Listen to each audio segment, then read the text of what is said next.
Pwede ba nating palakpakan pa si Lord para po sa ating praise report na nangyayari sa nation ng Kazakhstan. Yan. Thank you po. Yan.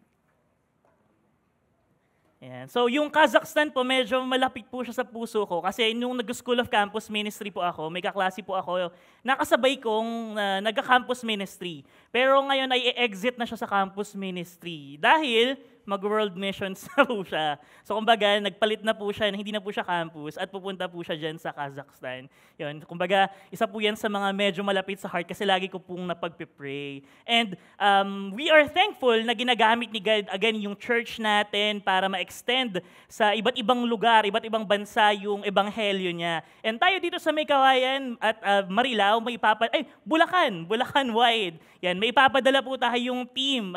Pero hindi na po sa Kazakhstan, pero sa Busan na po. Yan. Papadala po natin si Pastor Eric tsaka si Bernadette po na sa campus missionary po natin sa Marilao. Yan po, ito po ang kanilang picture ng nagpe-prepare kasi sasakay po sila ng tren pabusan. Yan. Pag-pray po natin na medyo hindi po gumano yung mga kasama nila sa tren. Pero aside from that, yan, we pray na makasama po namin kayo na mag-pray sa kanila. And lalo na po kay Badet na campus missionary natin sa Marilao.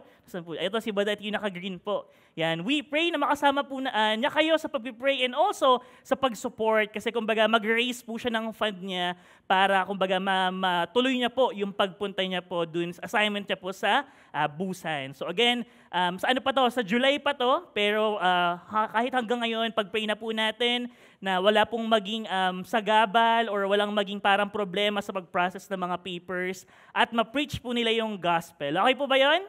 Yan, pag-pray po natin at we hope makita natin yung magandang testimony na dadalhin nila pagbalik po nila dito. Galing sa Busan. Okay po ba yun? Yan, pwede po nating palakpakan si Lord? Ayan. So before po ang lahat, ako po si Ron, isa sa mga campus missionary po natin dito sa Every Nation Campus May Kawayan, Victory May Kawayan. And ngayon po ay nasa series po tayo na Love Like His. Sino po dito yung nasimulan mo yung series natin na Love Like His? Meron po ba dyan? Nasimulan natin. Last week lang po nagsimula tong Love Like His. Second po, and next week po, we hope na makasama po namin kayo as we end po yung topic po natin or yung series natin na Love Like His. Kasi sakto po, at ano po ito medyo pang Valentine's daw. Kasi love, yan. Sino po ba dito ang medyo nag-ready na? Yan, kakain, parang piyesta lang din na Valentine's, kakain, lalabas. Yan. Pero again, before po nating simulan or magpatuloy tayo sa topic natin na Love Like This, gusto ko pong munang itanong sa atin, yan, na pag naririnig natin or nakita natin or ina-absorb natin yung idea ng test, yan, ano kaya yung unang nararamdaman natin or nafe-feel natin? Diba? Diba may mga ibang tao na when it comes to testing, yan, gustong-gusto talaga nila yung mga test. May iba na parang kinakabahan. Na pag naririnig mo na yung test, parang ayoko na, medyo kabado, parang hindi ko kaya.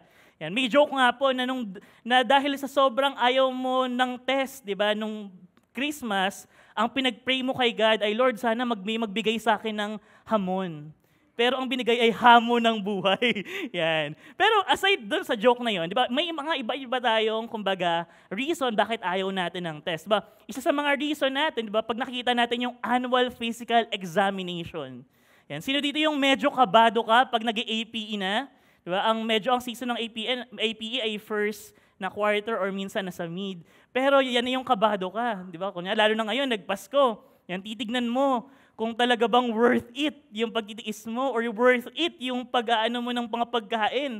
Pagkain mo ng lechon at yung 2 weeks na spaghetti. Yan, diba? Annual physical examination, medyo kabado or minsan okay. Diba? Ano pang mga examination or test yung usually na na-encounter natin na medyo mixed emotion. Next is yung driving test. Yan. Sino dito yung ayaw mo sa driving test? Yan. Sino ang may gusto? 'Di ba? Sa iba, 'di ba, sa sobrang ayaw ng driving test. 'Di ba? Yan. Taas nga po yung yung mga proud na yan, may mga nakapasa ako, yan. Yan. Kasi dati naman po, okay lang yung kung matagal ka na, yung mga 20 years ago, kasi parang hindi pa ata talaga required. Yan. Pero kumbaga, di ba, driving test, minsan, parang ayoko niyan, di ba? Ito, gusto ko yan. Nakita ko si Jello, yan. Uy, yan, nakapasa yan si Jello. Yan, ako. Di ba? Marami po tayong, kumbaga, yan yung isa sa mga test. Para sa mga student naman, syempre yung mga periodical test, mga examination, yung mga test medyo kabado. Ano ba, magre-review ba ako o matutulog? Parang ano ba gagawin ko? Kinakabahan ako eh. Ayaw natin ng mga ganitong test. Or minsan, may mga test tayo na kumbaga, ayaw na nating balikan. Kasi may iba, pag binabalikan natin yung memory ng mga test, ay natatawa tayo. Pero may iba, medyo may kalmot, katulad ng ganitong test. Diba yung COVID test before. Sa iba, medyo comedy siya na, naalala ko nung sa pandemic. Pero for others, medyo may kirot sa puso pag naalala yung mga ganitong klaseng test. Pero kahit ano pa po kumbaga yung maging, kumbaga yung pag-receive natin sa iba't ibang klase ng examination at iba't ibang klase ng test. Pero yung test is a way to look for evidence that shows whether something is true or not. Agree po ba?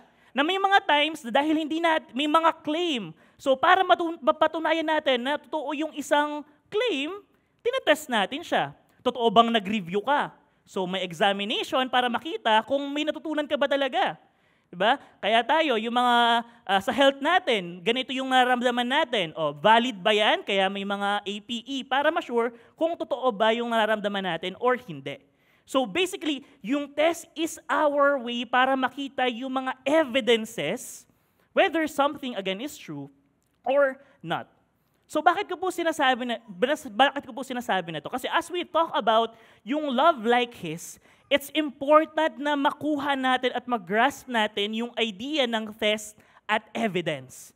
Last week we talked about with pinreach ni Pastor Eric yung week 1 natin, knowing God's perfect love.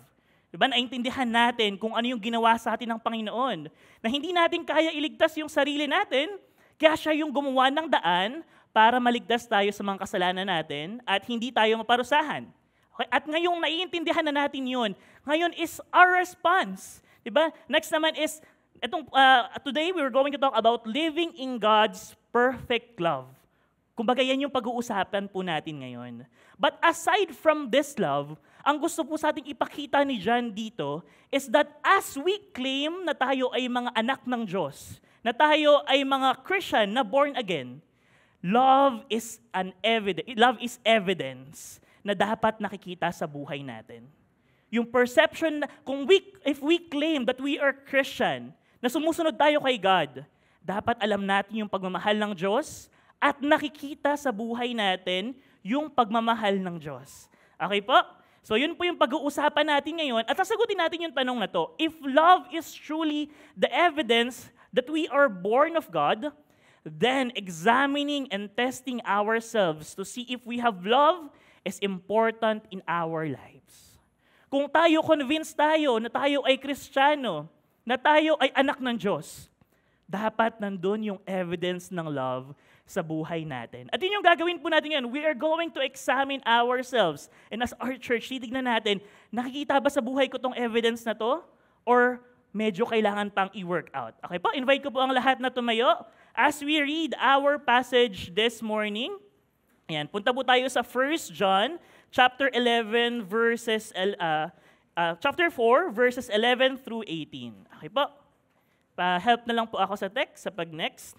Yan. So 1 John, punta po tayo sa 1 John. Yung 1 John po ay makikita bago mag-2 John. Yan.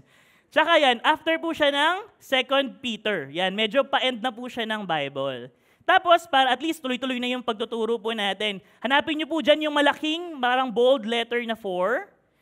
Yan. Kung physical po ang hawak niyo, tapos punta po kayo sa maliit naman na letter. Yun naman po yung 11 to 18. Okay po? Pag nandiyan na po, pwede po naman nating sabihin na Amen? Amen. Okay, basahin po natin 1 John chapter 4, verse 11 to 18. Okay, 1, 2, 3, go. Beloved, if God so loved us, we also ought to love one another. No one has ever seen God. If we love one another, God abides in us, and His love is perfected in us. By this we know that we abide in Him, and He in us, because He has given us of His Spirit. And we have seen and testified that the Father has sent His Son to be the Savior of the world. Whoever confesses that Jesus is the Son of God, God abides in him, and he in God. So we have come to know and to believe the love that God has for us. God is love, and whoever abides in love abides in God, and God abides in him. 17, by this is love perfected with us, so that we may have confidence for the day of judgment.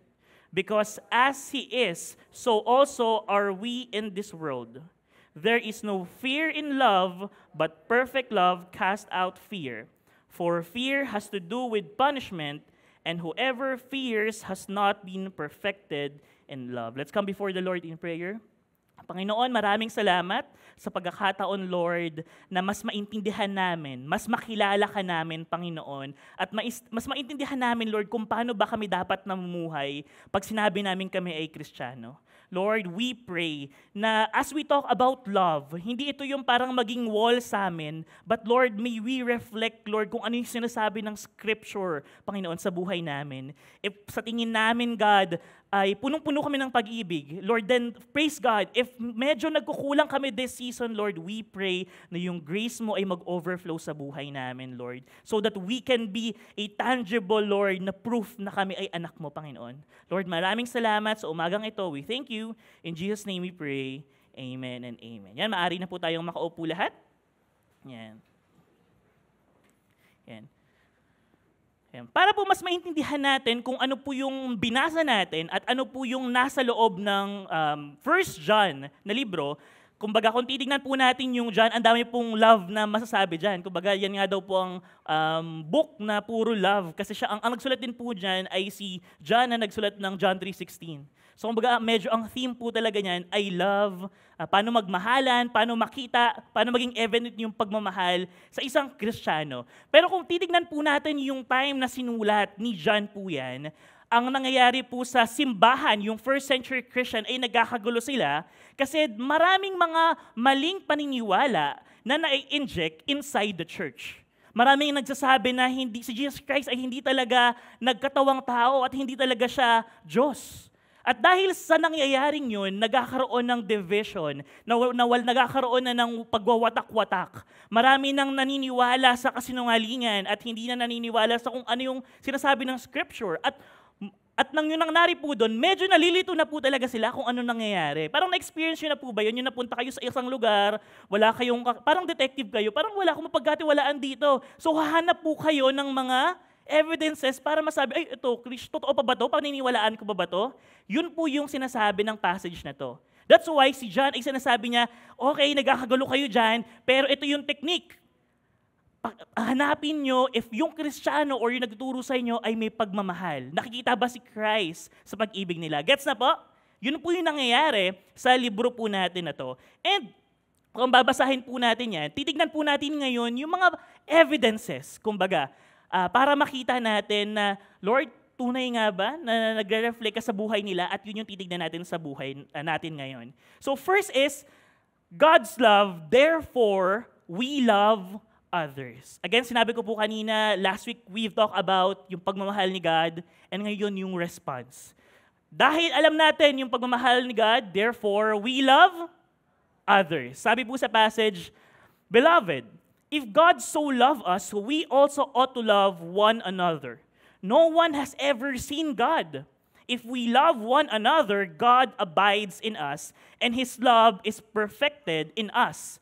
By this we know that we abide in Him, and He in us, because He has given us of His Spirit, and we have seen and testify that the Father has sent His Son to be the Savior of the world. Makita po natin dito na medyo action na siya, yung kung ano yung sinasabi ni John dito. And dahil sobrang rich po ng passage na itong binasa natin, isa-isahin po natin yan. Sa verse 11, makikita po natin dyan, sabi, Beloved, if God so loved us, we also ought to love one another. Sa ibang translation, makita po dyan na parang ang sabi dyan, Beloved, since God loved us. Pero dito po sa ginagamit natin, Beloved, if God so loved us. Yung if po dyan, hindi po yan ibig sabihin na if, kumbaga na hindi siya sure, na parang minahal ba ako ni God? O kung minahal ka, hindi magmahal ka din. Pero, dahil yung first part ng binasa natin ay being convinced na mahal tayo ni God. So, if God loves us, we also ought to love one another. Kung naintindihan mo at naranasan mo ang pagmamahal ng Diyos. Ano sabi? Therefore, pwede pong marinig sa inyo, therefore we also. Sino po dito yung naramdaman mo at naranasan mo ang pagmamahal ng Diyos? Pwede po bang magtaas ng kamay? Lahat po ba? Yung mga hindi, nako. Yan.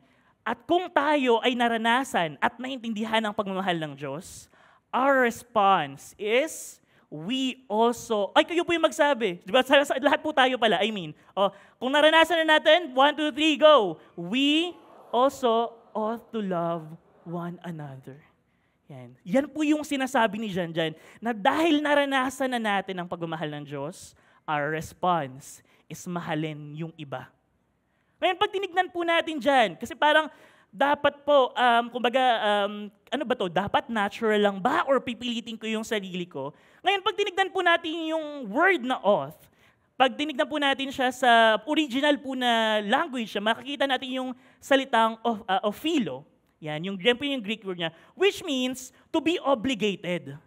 So, ngayon, pag inanalyze natin, na yung action ko ba ay parang ang pangit po kasi to be obligated, kailangan ba obligado ako na mahalin ng Diyos? Mahalin ang ibang tao pag naintindihan ko na ang pagmamahal ng Diyos? Kasi ito po kumbaga yung pinopoint ni Paul. If naiintindihan mo, if God so loved us, then we are obligated to love one another. Para sa ibang tao, parang ang hirap po niyan, na parang kailangan ko maging obligated para mahalin yun, na naintindihan ko lang.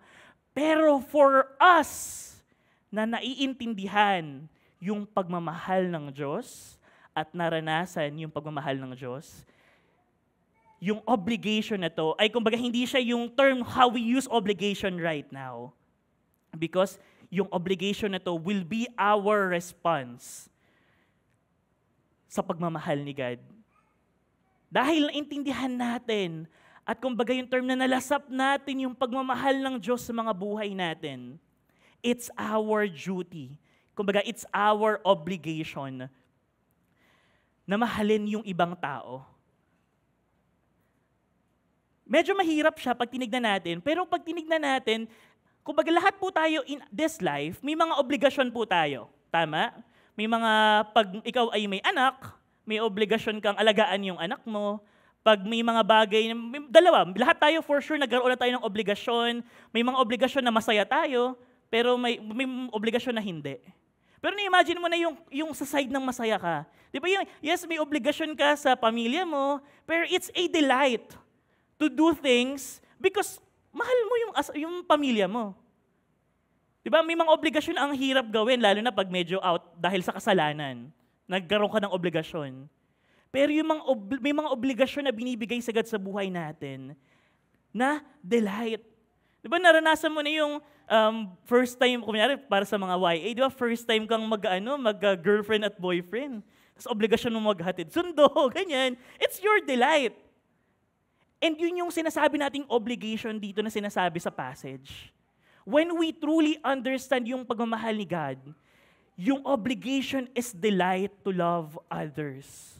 Yung mga times na hindi naman madali at masaya yung obligasyon na meron tayo, pero dahil naiintindihan natin yun, we delight na gawin yung mga bagay na yun.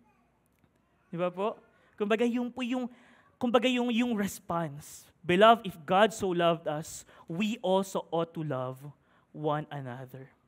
Dahil alam natin at naiintindihan natin yung pagmamahal na yun, our response is to love others. Ano po sabi sa next verse? No one has ever seen God.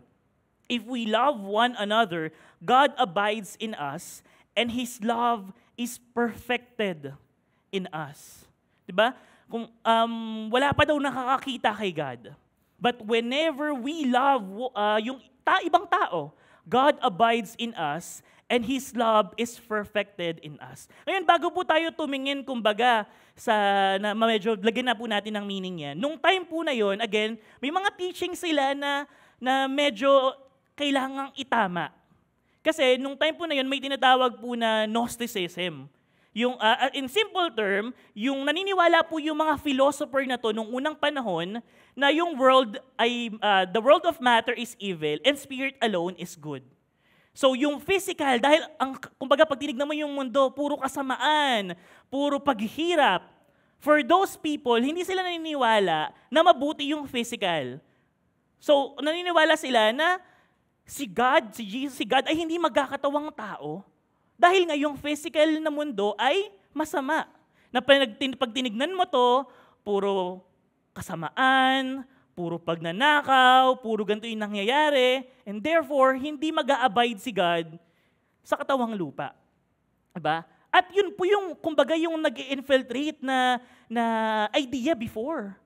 So dahil puro kasamaan na yung nakikita nila, puro ganito yung nakikita nila, ngayon, hindi parang oo nga, no? Kasi puro kasamaan. Tapos God, magkakatuwang lupa para dyan. Pero ano yung sinasabi ni John dito? No one has ever seen God. But if we love one another, God abides in us, and His love is perfected in us.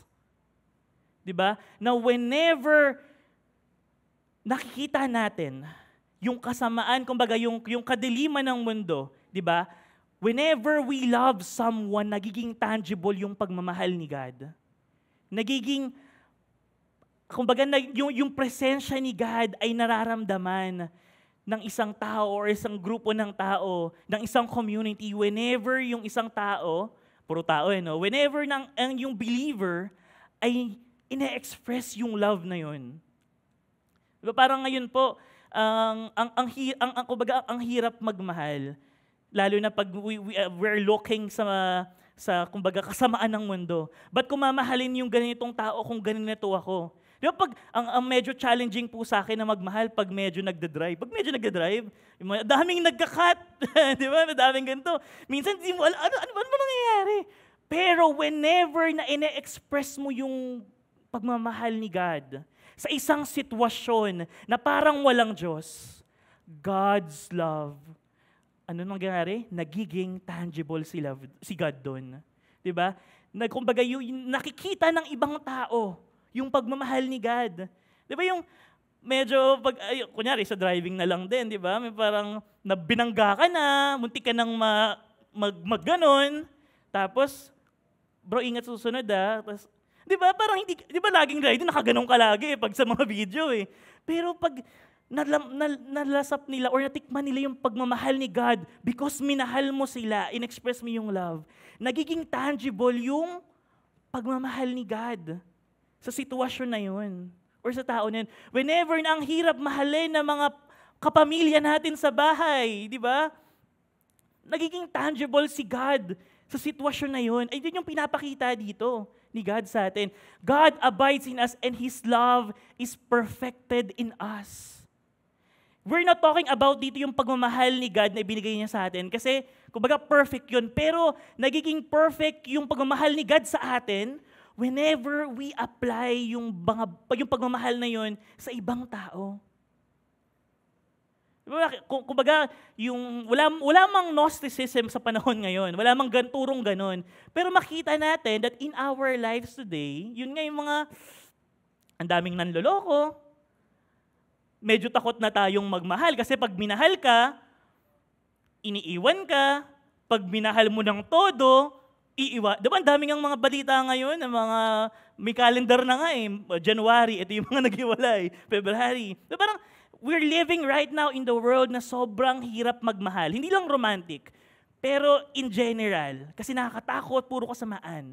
But whenever na ginagamit natin yung sarili natin sa pagmamahal ni God, yung mundo na madilim ay nagkakaroon ng liwanag kasi nagiging tangible si God sa sitwasyon na yun. Share ko na lang din po ito na hindi naman po sobrang hindi love, pero kasi yung lola ko po ay medyo matanda na, tapos alam yung medyo makulit na gano'n, tapos medyo paulit-ulit, tapos medyo ang bilis siya na rin parang hindi talaga siya nakikinig. Tapos ako dahil medyo busy tao, madaming ginagawa, tapos kakamutanong ka na anong araw ngayon, anong ganyan-ganyan ngayon, tapos medyo hindi ko na talaga alam gagawin ko. Tapos dumating ako sa part na parang dahil ay, kilala ko yung sarili ko na baka makasagot ako, parang hindi ko na lang siya pinapansin. Kasi parang, baka masagot lang kita, so medyo hindi ko na lang kita papansinin, Lola. Pero alam niyo po, ngayon nung ginagawa ko yung passage na to, naisip ko, di ba na, parang for my Lola, medyo ang sakit, no? Hindi ko siya pinapansin. Pero yung idea that whenever ine-extend ko yung pagmamahal na yun, nagiging evident yung pagmahal ni God sa pamilya namin. That whenever yung ibinibigay ko ay hindi latak na effort, pero pagmamahal, nagiging tangible si God. Siguro dumating na tayo sa buhay natin, di ba? Or may nakilala tayo na feeling nila wala si God. Di ba? Sabi dito, if we love one another, God abides in us. And His love is perfected in us.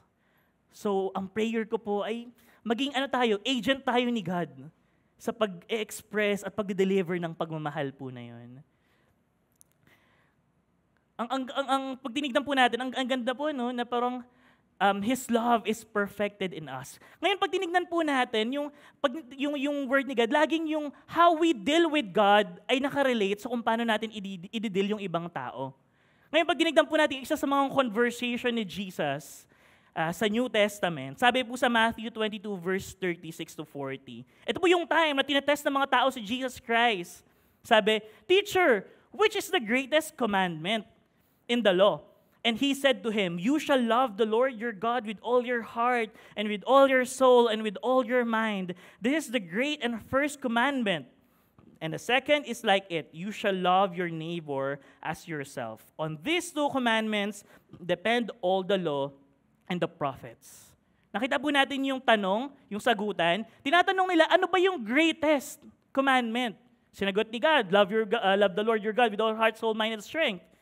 Pero, may pangalawa, hindi. So parang, hindi ba yun? Parang kasi dalawa yung sinagot ni Jesus, that love your neighbor. Bakit po kaya? Bakit po magkadugtong? Bakit hindi ilang isa yung sinabi ni Jesus Christ na yung greatest commandment ay mahalin si God? At dapat kasama din yung mahalin yung others. Bakit po? Kasi hindi po natin pwede sabihin na mahal natin si God at binabasura natin yung kapwa natin. We cannot say that we worship God and nangaagrabyado tayo at hindi natin minamahal yung ibang tao. Kasi kung titignan po natin yung commandment ni God, it's about worshiping Him and loving others. Diba? Huwag mong gawin to sa kapwa mo, huwag mong gawin to, huwag mong gawin yan.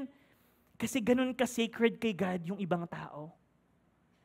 At dahil naiintindihan natin yung pagmamahal ni God, our response is to love others. Diba? Hindi dahil sa, mahirap din naman po talaga. Pero again, babalik tayo doon dahil naranasan natin tong pagmamahal na to. Itong pagmamahal sa iba, yung kailangan nating maging response. Sobrang nakakatuwang isipin po, kumbaga, na maybe we think na yung love na ginagawa natin ay maliit lang. Pero whenever ginagawa natin tong simple things na to, it creates or may ginagawa to something sa kingdom ni God. Parang yung example po nung mga bata pa po, pag di mo maubos yung pagkain mo, anong sinasabi ng nanay mo? Ubusin mo yan kasi maraming hindi nakakakain. Di ba? Di ba? So anong connected? Di ba, minsan sinasagot natin, pag kinain ko ba to, mabubusog ba sila? Pero ito yung pinapakita dito. Di ba? Kumbaga, maliit man na bagay, yung loving someone, pero it creates a big impact sa kingdom ni God. Hindi man sila mabusog, yung tiyan nila. Pero there's something spiritual. There's this, yung faith and obedience kay God ay nakikreate. At yung mundo na madilim ay nararamdaman at nakikita yung pagmamahal ni God. So kahit simpleng pagmamahal, gawin po natin kasi ginagawa natin siya dahil naranasan natin yung pag-ibig ng Diyos sa atin. By this we know we abide in Him and He in us, because He has given us of His Spirit, and we have seen and testified that the Father has sent His Son to be the Savior of the world. Sino po dito yung nagsasabi na madaling magmahal? Sino po nagsabi na medyo hindi ganun kadali, mahirap? Ako nagsasabi. Taas po natin. Lahat, no? Di ba, kumbaga, pag tinignan naman natin, hindi talaga siya ganun kadali. Kahit yung mga disciples nga ni Jesus, medyo, ba't ko mamahalin yan? Di ba? Away-away pa sila. Hindi po siya madali. Pero pag nakita po natin dito na yung mga sinabi ko kanina, ay by this we know that we abide in Him and He in us because He has given us of His Spirit. Is proof that kaya yung reason bakit natin nagagawa yung magmahal, malaki man yan or maliit in our terms, it's only because God's Spirit is working in us sa mga buhay natin. Ang hirap po magmahal, pero dahil yung Diyos ay ine-empower tayo magmahal, kahit yung mga taong hindi ka mahal-mahal, kahit yung mga sitwasyon na hindi ka mahal-mahal, ay nagagawa nating mahalin. Because yun yung pag-empower ni God sa mga buhay natin bilang Kristiyano. Yun yung evidence natin. Nung last week, kinuwento ni Pastor Eric, kung matatandaan nyo, si Corrie ten Boom, tinutulungan niya yung mga, nung Holocaust na time, tinutulungan niya yung mga Jews na magtago sa bahay nila at nahuli. Ngayon, nakita sila, pinagpapatay yung pamilya niya, siya na lang natira. And after years, nagpipreach siya about sa love ni God. Ngayon may lumapit. Sinabi, naintindihan niya na yung taong lumapit ay yun yung mga Nazi na pumatay sa pamilya niya. Kumbaga, Nazi siya. So, lumapit kay Corrie ten Boom at tinanong, pinapatawad mo ba ako? Diba? Parang, tas nung time na daw na yun, parang naalala niya lahat ng pain and lahat ng sakit. Kumbaga, babuhin ka man, binabuhay ka ng tao, ginanto yung pamilya mo, anong mararamdaman mo? Galit. Gusto mong balatan ng buhay. Pero dahil yung pagmamahal at yung spirit ni God ay nag-work sa buhay niya, sabi niya, pinapatawad kita. Pag tinignan natin yun, parang sasabihin na parang hindi totoo. Pero kumbaga may mga buhay na patunay na magsasabi, dahil hindi nila kaya, pero dahil nag-work si God sa buhay nila at naintindihan nila yung pagmamahal ni God, kahit mahirap, nagkakaroon ng way para mahalin natin yung ibang tao. Diba? Hindi naman po ito yung, naniwala po ako na hindi ito isang biglaan, but it's a process. Na habang naiintindihan natin yung pagmamahal ni God, natutunan nating mahalin yung mga bagay na yun. And it's only because God's Spirit is working in us. Diba? Kaya kung ikaw ay sabi mo, uy, grabe naman, mahal na mahal mo talaga ako. Ay, si God yun. Oh, pwede mo palang gamitin yun. Si God yun. Kasi kung ako, medyo ang hirap kasi yung sinful nature ay naglalaban. Pero dahil si God ay malakas sa buhay nating lahat, we can love. Diba? Tignan mo ngayong katabi mo. Yan, lahat yan ay kayang magmahal dahil nasa kanila si God. Kaya nating magmahal dahil nag-work yung Spirit ni God sa buhay natin. So loving others is our evidence that we are born of God. Next po, makikita natin, God's love, therefore, we confess Jesus. Sabi nga natin, confess Jesus. Dahil naintindihan natin ang pagmamahal ng Diyos, we confess Jesus Christ. Sabi po dito, whoever confesses that Jesus is the Son of God, God abides in Him and He in God. So we have come to know and to believe the love that God has for us. God is love, and whoever abides in love abides in God, and God abides in Him. Ngayon, medyo parang tinignan natin, medyo malaking talon kasi loving others, tapos confessing Jesus Christ. So, medyo, ano yung connect nito? Paano natin makikita yung connection ng bagay na to? So, kanina yung formula po natin, natandaan natin, ang evidence, pag kiniklaim mong Christian ka, dapat may nakikitang letter L. May love, okay? So, titignan po natin, bakit confessing tapos pagmamahal ni God? So, titignan natin. So, first test, yan. So, a person claims to be born of God. So, ang sabi ng isang tao, Kristiyano daw siya. Ngayon, do they show genuine love for others? Pag ang sagot ay yes, if they love others, this is evidence that they are born of God. At kung medyo wala, hindi lang naglalak or parang hindi talaga nakikita. Yan. So, this raises doubts about their claim.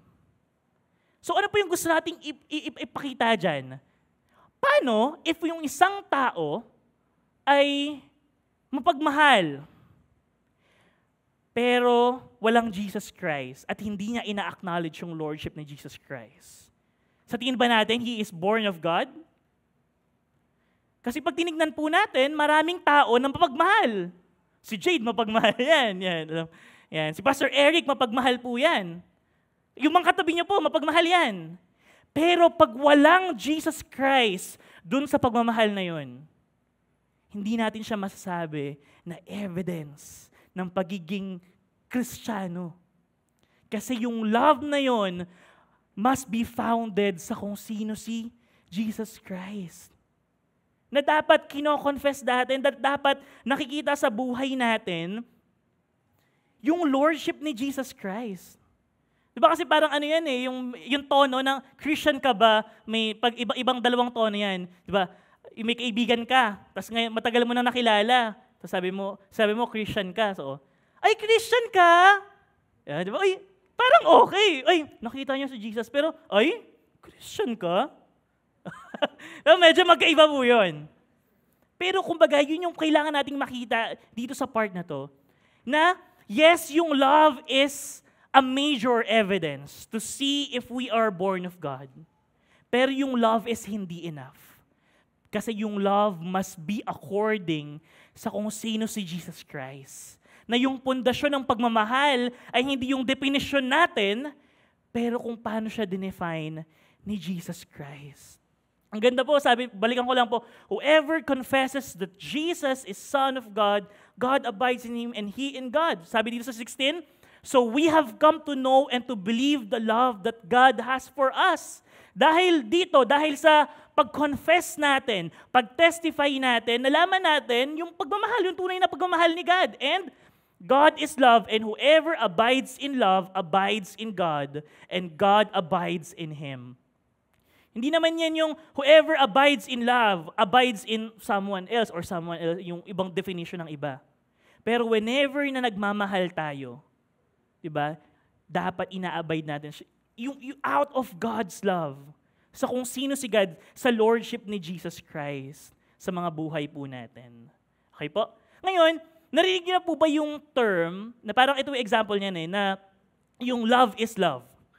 Yan. Usually, in our modern time right now, sobrang sikat po namang ganitong terms, lalo pa sa western ng mga lugar. Yan. And for the sake na makuha natin yung context, itong love is love na to, ay kumbaga nag-start siya, kumbaga ito yung usual na ginagamit ng mga LGBTQ. Okay po? In their definition, yung love is love na parang to affirm that all forms of love, regardless of gender or sexual orientation, are valid and should be recognized equally. So when someone parang love to, kasi ito yung na-experience ko, at dapat, kumbaga, i-accept mo to kasi love is love. Kinuha ko po yung context, kaya para makita po natin siya.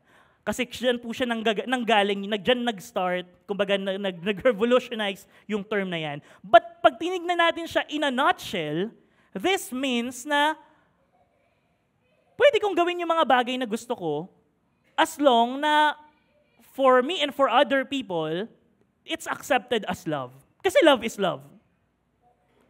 So hindi na lang po tayo tumitingin sa LGBTQ kasi gusto ko lang po kunin yung context, pero tinitignan na natin in general. Na wag mo akong pakialaman sa gagawin ko kasi love naman to. Di ba God is love? So love naman to, mahal ko naman to. So hayaan mo na lang ako. Hayaan mo kong gawin yung mga bagay na gusto ko kasi love naman to. At accepted naman to ng maraming tao. Diba? And makikita natin to na even, di ba, yung in a nutshell, yung pinaka-heart of what this idea is all about is ikaw yung maging definition ng love. Na kumbaga ikaw yung maging Lord at Master ng buhay mo. As long as ginagawa mo naman yung love, na sa tingin mo ay love, at accepted ng ibang mga tao. And most of the time, may mga pagkakataon sa life natin, di ba na-encounter natin to, na minsan may mga pagkakataon na we love, pero parang hindi nakikita si Jesus Christ. Parang ginagawa lang natin siya sometimes with selfish ambition. ng mga ganitong bagay. Pero again, kailangan yung pagmamahal na magbibigay ng liwanag sa madilim ng mundo is hindi yung love that we define. But it's through confession of who Jesus Christ is. Yun yung kailangan nating maging definition ng love. Na, kumbaga, isa to sa mga evidences. We understand God's love, we love others, and we confess the Lordship of Jesus Christ. Kasi kung titingnan natin, lahat tayo, marami tayong definisyon ng pagmamahal. But kailangan nating maging united at kailangan magkaroon ng standard na kung ano yung sinasabi ng Bible. At yun po yung kailangan nating maintindihan sa part po na to. Sabi ko tigto, we have come to know and to believe the love that God has for us. God is love, and whoever abides in love abides in God, and God abides in him. Whenever we abide in love and in God, di ba? Nakita natin na si God ay nagdudwell sa atin. Di ba? Kumbaga kung titignan po natin yun, it's very comforting na pag tinitignan natin yung buhay natin, nakikita natin that in our lives right now, pag tinitignan po natin, nag-reflect tayo, di ba? Are we abiding in God's love? Sinusunod ba natin kung ano yung sinasabi niya sa Bible? Sinusunod ba natin kung ano yung kalooban niya? Are we abiding dun sa kung ano yung will ni God? Or ginagawa lang natin tong love, pero hindi according sa kung ano yung sinasabi niya. Kasi pag ganun po yung nangyari, yes, we are loving, we do love, but in our own terms. Nawawala po sa picture si Jesus Christ. If we say that we love God, are we abiding dun sa teachings niya? Nakikita ba sa ways ng mga buhay natin na nagkikling tayo sa Kanya at hindi tayo gumagawa ng mga ibang bagay na hindi niya gusto? Sabi dito sa passage, sa 1 John chapter 5 verse 3, "For this is the love of God, that we keep His commandments, and His commandments are not burdensome." Diba na the love of God, we keep His commandments. Diba, nag-a-abide tayo sa kung ano yung will niya, sa kung ano yung katuruan niya. Do you love God? Mahal ba natin si God?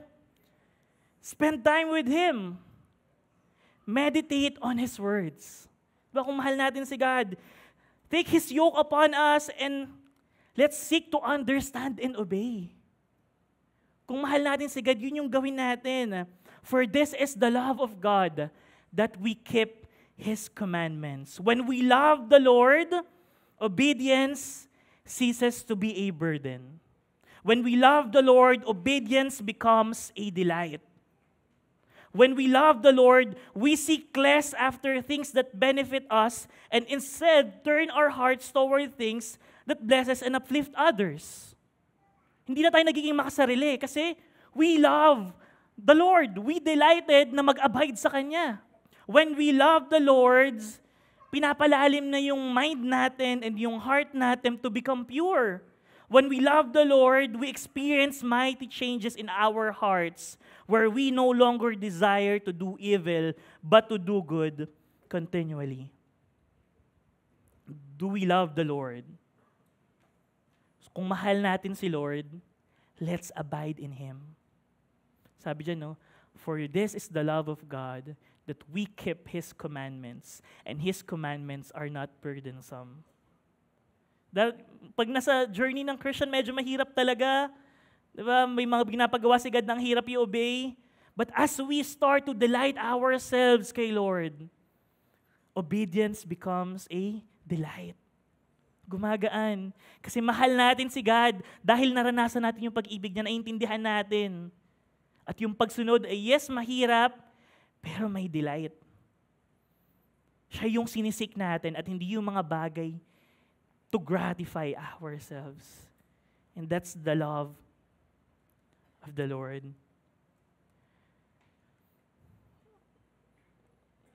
Yan. Verse 17, yan. By this is love perfected with us, so that we may have confidence for the day of judgment. Because as He is, so also we are in this world.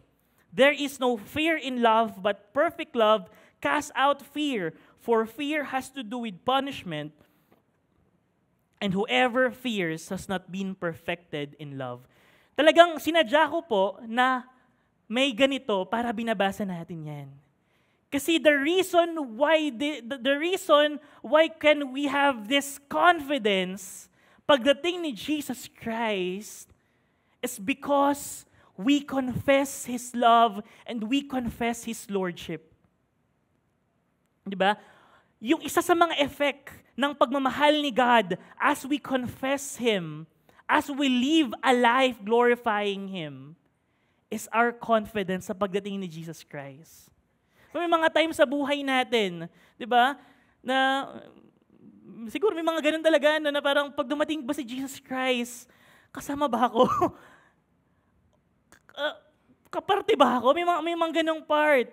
Pero ang ganda ng sabi niya, by this love perfected with us, so that we may have confidence for the day of judgment. Because as He is, as Jesus Christ is, so also we are in this world.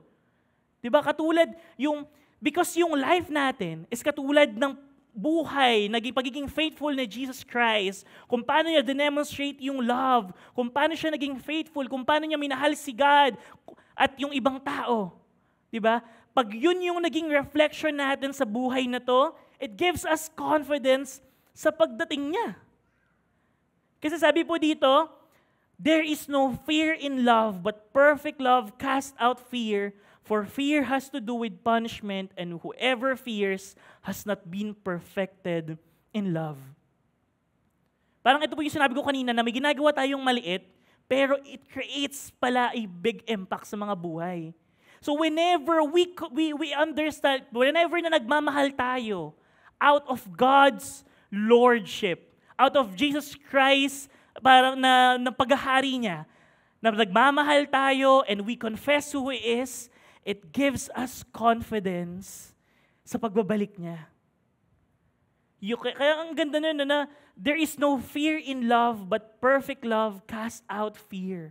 Hindi siya pang love life na parang, uy, mahal niya ako, di ako matatakot. Ganyan. Pero yung context nito ay pagmamahal ng Diyos. If naintindihan natin at nakikita natin yung evidences ni God, ng pagmamahal ni God sa buhay natin, then it gives us confidence sa pagbabalik ni Lord.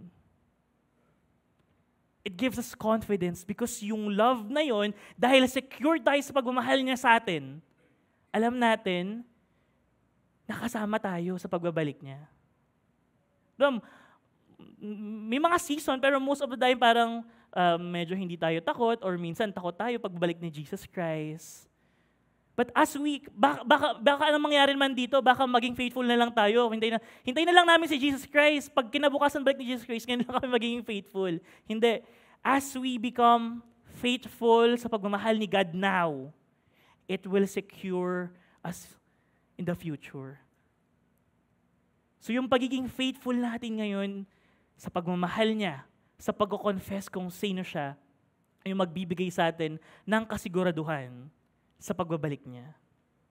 Yan. Sino po dito yung nakakasigurado kayo na makakasama kayo ni Jesus Christ sa pagbabalik niya? Pwede pong tumaas ng kamay? Sa lahat po siguro ng theology or ito po yung kailangan nating maging secure. Kasi if hindi natin naintindihan yung pagmamahal ni God sa atin, then walang reason para maging secure tayo sa pagbabalik niya. If hindi tayo secured na enough yung ginawa ni Jesus Christ for us to save us, then wala tayong reason para maging confident. At lahat ng ginagawa natin dito, wala. Kasi hindi mo naman alam kung secured ka na makakasama ka niya. But pag naintindihan natin yung pagmamahal ng Diyos ay enough to save us, na hindi natin kaya iligtas yung sarili natin, but relying only sa pagmamahal niya, we can have that confidence sa pagbabalik niya. Sobrang, kumbaga, ang sarap po isipin. Sabi po dito sa Romans, "For everyone who has been born of God overcomes the world. And this is the victory that has overcome the world, our faith. Who is it that overcomes the world except the one who believes that Jesus is the Son of God?" Yung sustain sa atin para ma-overcome natin yung world. Yan yung latter passage makita natin is our knowledge at yung faith natin about Jesus Christ. At hindi kung ano yung sinasabi ng mundo. It's the love of God. As I end, babalik uli yung question natin na ito. Yan, tawagin ko lang po yung worship music team po natin and as we end. Is there enough evidence that we are truly born of God by the way we love others? Do we confess Jesus' lordship, and live in the confidence of His perfect love? Ngayon, pag inassess natin yung sarili natin, nakikita ba natin yung pagmamahal na to? Nandun ba yung pagmamahal natin sa iba? Naiintindihan ba natin yung pagmamahal ni God? Do we confess Jesus Christ? Kasi again, our confidence that we are born of God is the evidence that His love resides in us. Wala po akong posisyon para sabihin na ito, ganito. Pero it's our reflection sa buhay natin. Nakikita ba yung enough evidences na to? Are we secured na pagdating ni Jesus Christ? Lord, thank you kasi sinustain mo ako. Yung love ay ito. Masasabi ba ni God na naging salt and light ka nga sa mundo? Nakikita yung pagmamahal na yun.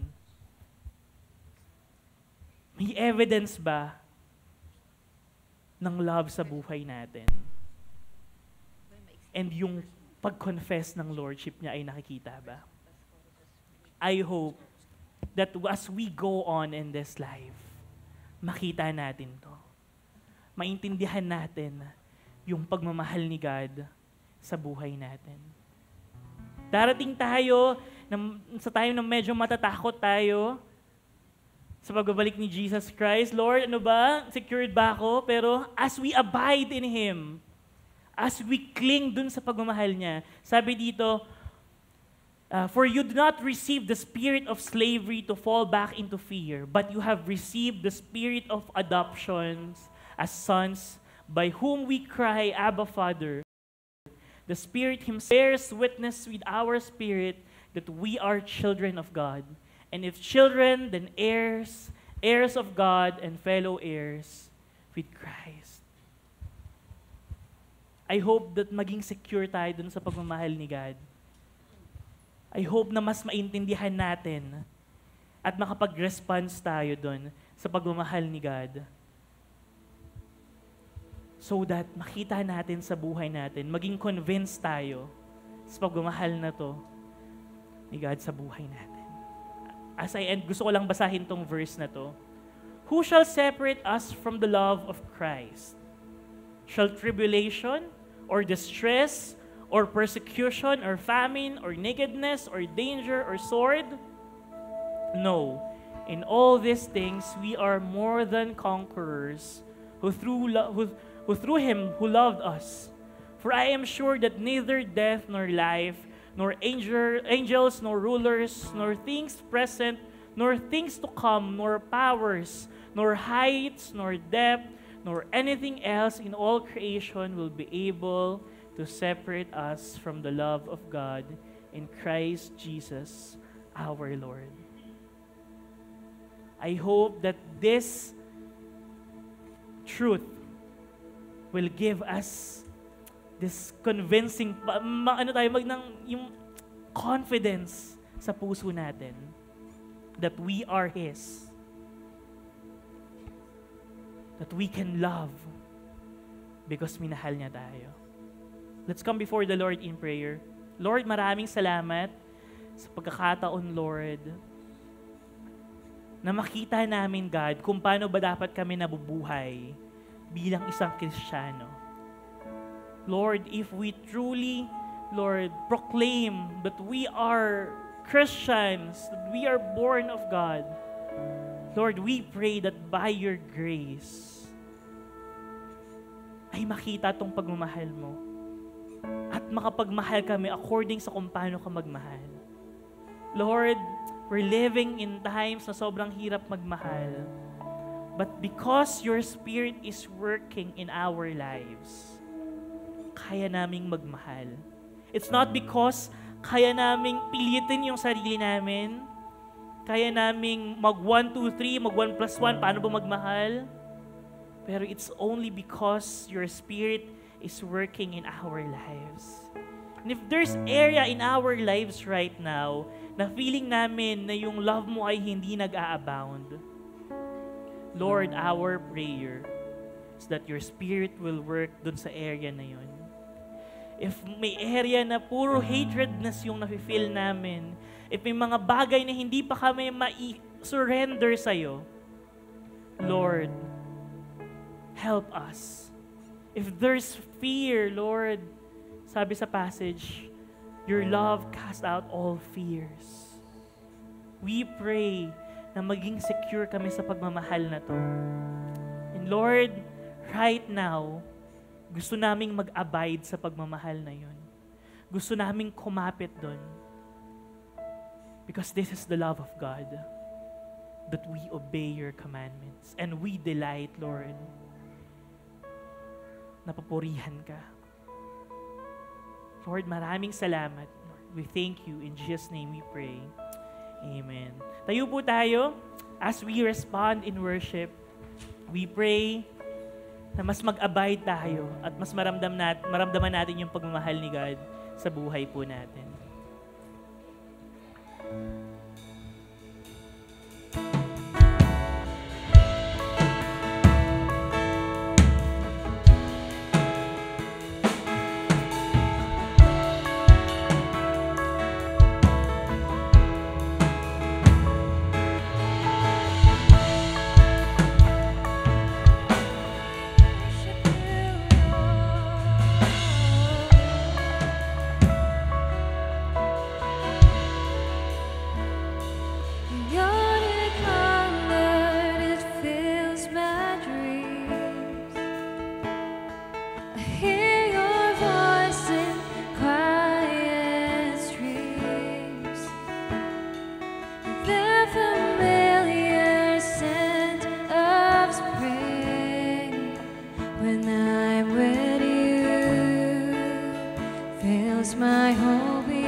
forget you? How can I forget you? How can I forget the love that set me free? How can I forget you? How can I forget you? How can I forget the love that set me free? How can I forget you? How can I forget you? How can I forget the love that set me free? Jesus, I surrender. Jesus, I surrender. Open up my heart to all your plans for me. Jesus, I surrender. Jesus, I surrender. Open up my heart to all your plans for me. I will stay,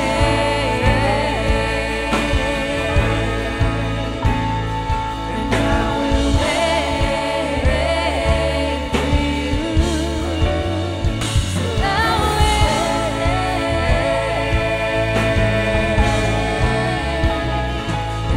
will wait for you. Well, let's sing this together.